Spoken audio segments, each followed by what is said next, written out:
morning, internet type people. I just got out of the shower. As you can probably tell, I'm putting on some makeup right now. I am heading to London today. Super excited.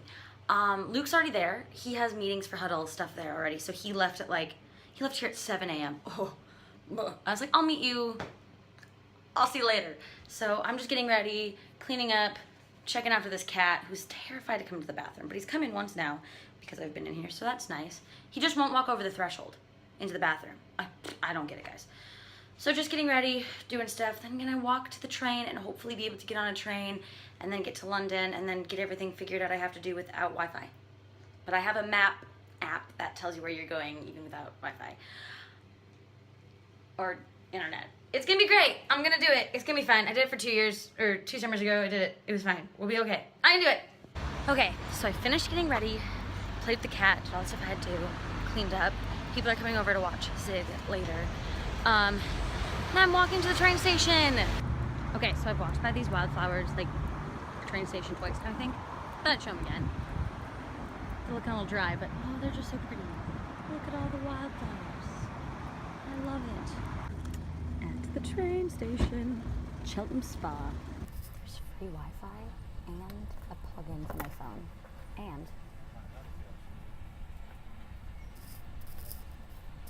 wonderful. I also have this to read. Success. I got off right train at the right time, and now I am in Paddington Station. I'm going to the Tate Modern Art Museum on a train that might take me there. I don't know. I have no idea. But we're just gonna go on it. Paid $12 for an all-day, £12 for an all-day ticket, which I don't know. But then I can keep my bags there while I look around. Then I'll meet Luke when he's done at 5. And I'll have to take another train. So I'm gonna be really good at this. Let's hope this is the right one. Yeah, I took the wrong one. But I asked the guy how I was supposed to get, well, the wrong one that Luke said, but then I asked an assistant guy, I said, how do I get here?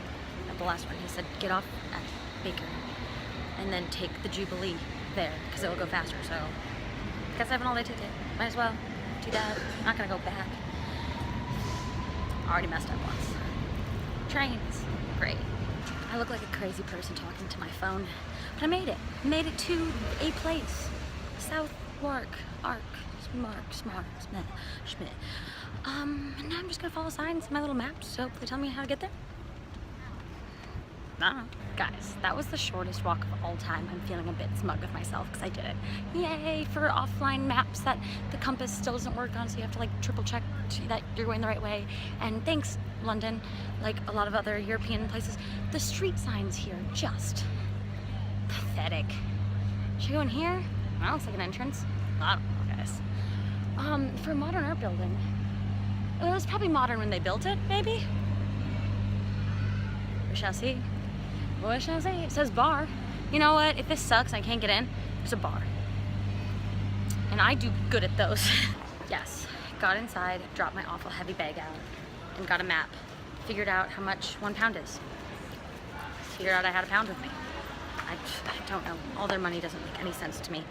It really should. So it's free to go to the permanent collection. So I'm like, well, I'm going to enjoy that. And then if I don't feel like I've seen enough, I'll just pay to go to the Georgia O'Keeffe one. That'll be great. But it says, don't know where to begin. No idea. Nothing excites me more than active sculpture. Pumped. Obviously, rearranged every day. Glass boxes. Rearranged every day. Probably by artists. The room I was just in was a lot disorienting.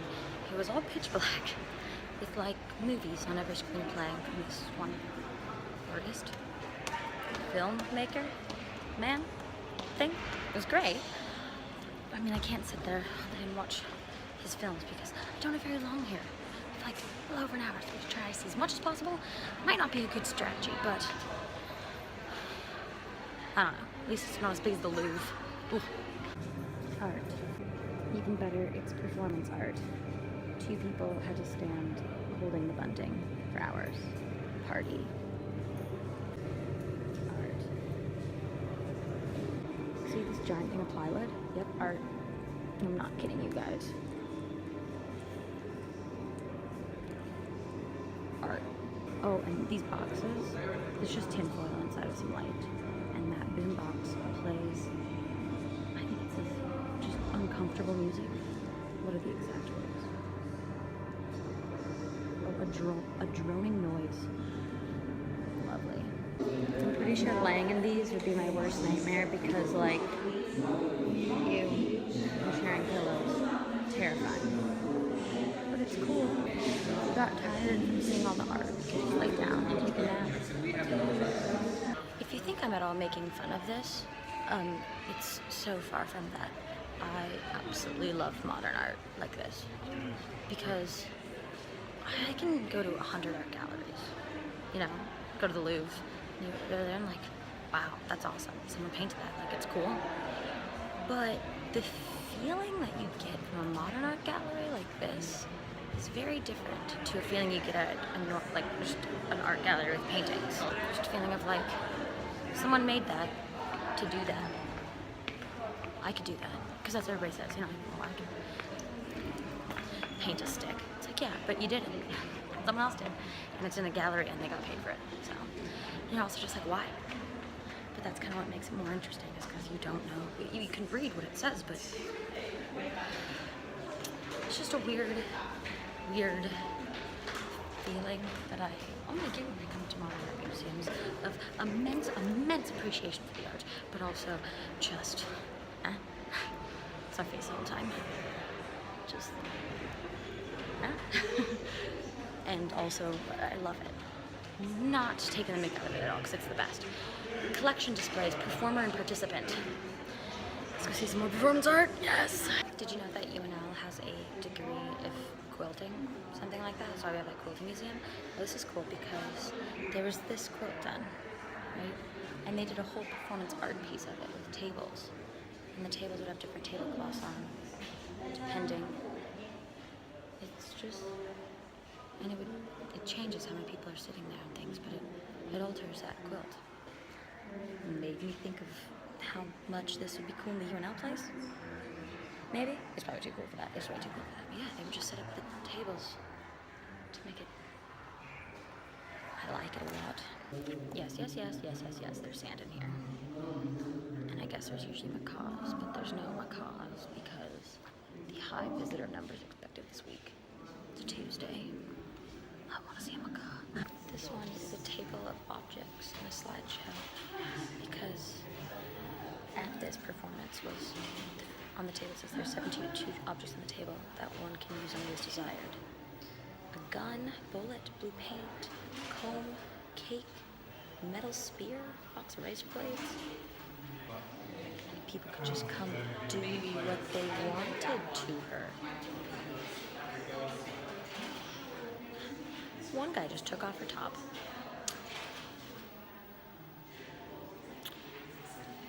Is that abusing that a little bit? Yeah, they're just getting her naked. She's just standing there. This one is really getting to me. I love it because it is called Women in Work, Performer and Participant, 1973-1975, and it's really relates to like the gender studies class I took, like collecting their data of the time they spent, and it was implementation during the Equal Pay Act in the 1970s. It's really cool. This piece behind me, I thought it was sand. Sand was cool too, that's there. Guess what it is? It's couscous. I'm gonna eat it all. At first I was like, cool. Yarn and metal. Oh. Human hair and bumpers. This is human hair. Woven in yarn. Blech. Look at that. Wow. Are they rocks? Yeah, they're fabric. But they look like potatoes to me. And I want a potato. I hope I don't find out that they're actually like just something not appetizing. Okay, I just left the Tate Museum. And now I'm finding my way to a station to take it to the Angel to go meet up with Luke. Look at this. It's the Shard. Yay! Look who I found wandering the streets of London town. It's Luke. He was with Huddle all day. And then with Huddle all day tomorrow. So we're walking to this cafe to get keys for our Airbnb. Then we're gonna go drop our stuff off there and then leave and then meet up with Luke's friends. Rowdy? R-O-W-D-Y. No, wait, he actually is coming? Guys, Rusty's coming. Woo! Rusty and Rowdy. I think this might be the best day of my life. Never met, I don't know Rowdy, but it's one of Luke's friends, so I'm sure I'll like him. But Rusty is maybe my favorite person ever that I've never met. London. It's just like a quaint New York. That might as well be their slogan. It's like a cuter New York. Is it though? I guess so. The buildings are a little, it's like a better Paris. It's just a big city. Big city. Okay, just stopped at Airbnb. I changed shoes to sandals, which are also not very comfortable, but they're different kind of uncomfortable than my Converse I've been wearing all day. So maybe this is a good decision. We'll see. Now we're going to Covent Garden, which, yeah, is great. We're gonna walk there because it's just gonna be as long to get a tube, and I was like, let's just do it. And we're gonna meet his friend. But look how cute this little town is over here. And by town, I mean little street. Cutest street ever right there. Down there, there's little lights hanging between all the buildings. I love it. That is the best name of a place ever. Barbara Streisand. Oh, look how cute it is. Look how cute it is. Oh, Barbara Streisand. I love that.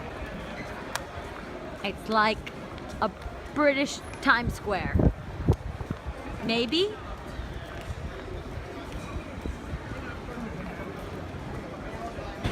We're on the tube. My hair's, wow, just brilliant. Brillo pads. Okay, so we met up with Niall, Rowdy, and Grace. Rusty and his girlfriend did not come because they suck. And we went to a restaurant and it was awful. Luke, tell me your feelings about the restaurant.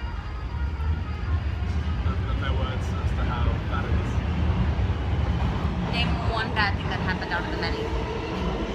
Spent £60 on drinks waiting for a table that took an hour and a half when he said 15 minutes.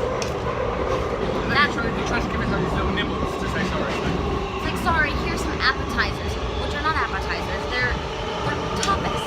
It's like, here's one olive. And then when we got our table, finally, after an hour and a half, the lady was like, do you know what you want to order? Like, if you get it now, it'll come faster. We're like, I haven't seen a menu.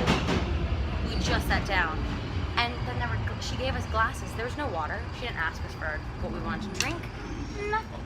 Like, can we talk to a manager? Like, is there anything we could do? We've been here for an hour and a half. It was awful. And the food wasn't that good. Luke found a shell in his. I definitely had a shell in mine because my tooth almost felt like it was going to break off. And it was just like, it's fine. But I waited an hour and a half for this. Well, this is perpetuating the stereotypes of Subway, isn't it, cutie?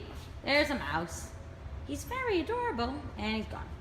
Okay, we are speed walking home right now because there are no bathrooms in the underground, and that is very sad because I have to go. We're speed walking home, and then just gonna get into bed because Luke has to be there by 8 in the morning, 8:30, which on English time is very early, and I'm going to brunch with my friend Evangeline, who I met in Paris 2 years ago, but only at 11, so not too early. And then tomorrow will be an exciting day because I'm hanging out with her and doing other stuff, and then tomorrow night, Luke and I are going to the Book of Mormon, my second time, and I'm so excited to see it. Luke's first, so it'll be great. So I'm gonna end it here because I'll probably forget later when I'm in bed. So I will see you guys all tomorrow. Have a fantastic day.